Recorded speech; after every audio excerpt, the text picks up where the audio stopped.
په دې پارک کې دا ولړ اسونه دي او که دا مخامخ غټه پګړۍ ده ښیم درته په دې ویډیو کې. سلامونه دې وي ټولو یارانو ته. نن چې موږ څنګه په موټر سایکل باندې کېنستو د کار نه مو واپسي وکړه، په دې ټیم کې موږ ته یو ناشنا شانته کې رنګ رالی. په ناشنا رنګ کې دا وویل چې روزانه زما کار دی په دې خیشکو چې ورته وایي چې کوم په 400 کې دي. ویل دلته کې راشي زما کار ووینئ، د هغې نه پس په خبره وکړو. موږ ورته ویل صحیح ده. نو په دغه ځای نه د ارچن په روډ روان شو. دلته کې تاسو کتلی چې قسمه قسم او ښکلي سکولونه او باغونه هم دي چې ډېر زیات مزیدار دي، تر دې چې موږ د مندڼي بازار ته راورسېدو چې وم کتل د مندڼي په بازار کې ډېر زیات رش هم و. چې ومې کتل نو دلته کې د روجاماتي ته ټیمونه نږدې کېدو والو، نو په دې وجه باندې رش هم ډېر زیات سیوا شوی و. خو زه تاسو ته ښیم چې په دې ولاګ کې نن موږ له مخې له دومره بازارونه راغلي، موږ ته ځای نه معلوم. د هر سړي نه به موږ تپوس کوو، هر سړي به راته ویل مخکې چوک ته لاړ شه. خو پېټرول هم اچول د مخکې چوک دی، خدای بې خو باسي مخکې چوک چې هلته به لاړو هلته به راته بیا ویل مخکې چوک ته لاړ شه. نو پته نه لګي موږ ته دا ځای معلوم نه و، نو په دې وجه باندې ډېر زیات پریشانه و. بیا اخره کې مالک ته کال وکړ، هغه ویل چې د خیشکو هسپتال مخې ته ځان راورسوئ، هلته به تاسو ته موږ کس ودرولې.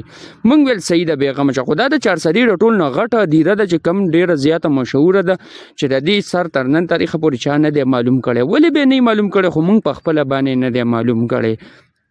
دلته چې کله دې بازار ته راورسېدو نو دلته هم تاسو کتی شئ چې ډېر زیات رش دی. موږ نن په اوږده باندې راغلي ځکه ډېر زیات په عذاب هم شولو او زه ډېر زیات ستړی شوم. د بل ملګري ته مې ویل یار لږ په حوصلې په طریقې سره ځه، ځکه چې زه ډېر زیات د موټر سایکل ستړی کړم.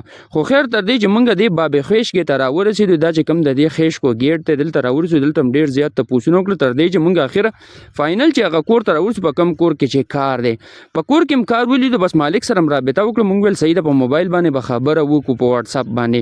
بس دا هغه ځای نه څنګه راووتو، دا پارک تاسو لیدی شئ چې ډېر مزیدار دی. په ګیټونو ورته ښکلي اسونه هم ودرولي دي چې ډېر زیات خوند کوي. خو زما ډېر زیات خوښ شو دغه ځای. او د ملګري ته مې ویل مخکې به نور څه، هغه ویل او دا مخامخ چې تاسو کومه پګړۍ لیدلی شئ نو پته نه لګي چې دی د تانبې نه جوړه کړې که د سیمټو نه ده، هغه تاسو ماته په کامنټس کې وایي. خو که زموږ چینل مو نه سبسکرایب کړی، زموږ چینل د سره لازمي سبسکرایب کړئ، ځکه چې داسې ښکلي او مزیدار د پښتو ولاګز ویډیوګانې به موږ تاسو ته لازمي راوړو. نو بس بیا د ملګري مې وویل چې ماته یو شارټکټ لاره معلومه ده، په هغې باندې ولې نه ځو. ما وتل مخ په وړاندې وځو، بس موږ ته لاره سیده کوه، ځکه زه ډېر زیات ستړی شوی یم چې اوس روجاماتي ده په خیر خیریت سره ځان ورسو. تر دې چې موږ د جلاله بازار ته راورسېدو زه ډېر زیات خوشحاله شوم، ځکه چې د جلاله بازار نه ورخوا د زموږ خپله علاقه ده. بس موږ دلته چې کله راورسېدو زه ډېر سخت خوشحاله نور هم شوم، تر دې چې ما ویل زمونږ خپل ځای خو اوس رانږدې شو، اوس هېڅ ټینشن نشته دی. او د مالک سره چې خبره راغله نو انشاءالله د هغه کار له به ځو. بس موږ بیا د شیرګړ بازار ته رالو. اوس زه تاسو ته ښیم چې د شیرګړ بازار کې هم رش ډېر زیات دی.